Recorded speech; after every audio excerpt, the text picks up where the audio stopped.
ایک مجھ سے نا ایک دوست نے سوال پوچھا 4-5 دنوں کے. کچھ سوال ایسے ہوتے ہیں جو بندے کو نا چوراہے پہ لا کے کھڑا کر دیتے ہیں, زندگی میں نہ بھولنے والے سوالات ہوتے ہیں. ایک شخص نے سوال پوچھا, کہنے لگا اوکاڑ دینی اور مذہبی گھرانہ ہے, اوکاڑے سے تعلق ہے, میرے ساتھ محبت کا رشتہ ہے. کہنے لگے بیٹی کی شادی کر دی ہے راولپنڈی میں,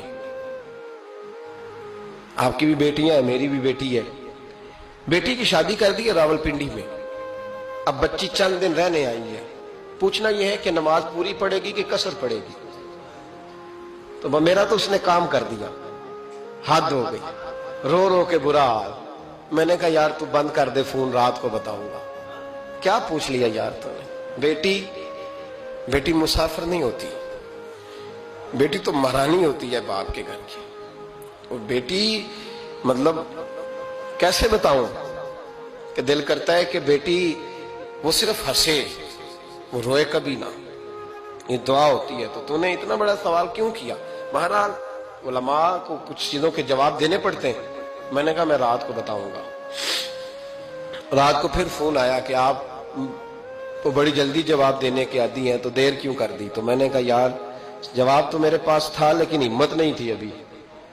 تو میں نے کہا کہ اگر تو بیٹی آئی ہے والد کے گھر میں اور ابا جی کا پروگرام ہے اسے جائیداد میں سے حصہ دینے کا, تو پھر تو بیٹی نماز پوری پڑے گی. لیکن اگر ابا جی نے علیحدہ کر کے انگوٹھا لگوانا ہے تو پھر بیٹی مسافر ہے. اگر ابا جی نے اس کو علیحدہ کر کے انگوٹھا لگوانا ہے نا کہ دے دے بھائیوں کو, خیر ہے تیری شادی پہ خرچہ کر دیا ہے. اگر ابا جی کے دل میں نے کہا یہ ابے سے فتویٰ پوچھ لو, اگر ابا جی کے دل میں چور ہے نا کہ بیٹی کو دینا کچھ نہیں, تو پھر بیٹی نے نماز قصر پڑھنی ہے. اس لیے کہ پھر وہ وہاں حصے دار. اس کی دلیل حضرت عثمان غنی رضی اللہ تعالیٰ عنہ حج کے لیے تشریف لے گئے, تو لوگوں نے حضرت عثمان غنی سے کہا کہ نبی پاک بھی قصر نماز پڑھتے تھے, حضرت عمر بھی حج کے موقع پر قصر پڑھتے, حضرت ابوبکر بھی, آپ کیوں پوری پڑھتے؟ فرمایا ان کا مکے میں گھر کوئی نہیں تھا, میرے تو پورے کے پورے باغ ہیں, تو میں یہاں مسافر نہیں ہوں, میں یہاں مقیم ہوں. تو اگر تو بیٹی کا حصہ بھی ہے ابا جی کے گھر میں تو پھر وہ نماز پوری پڑے گی. لیکن اگر ابا جی نے اللہ تعالیٰ خیر فرمائے بیٹوں کے حق میں فیصلہ سنا دیا ہے اور انہوں نے بیٹی سے کہہ دیا ہے کہ چھوڑ, جو بیٹیاں حصہ لیتی ہیں ان کے بھائی نہیں ملتے, تو نہ ملے بھائی, کوئی عرض نہیں. ضروری ہے ظالم بھائیوں سے رابطہ رکھنا جو کھا جائے بہنوں کا حصہ.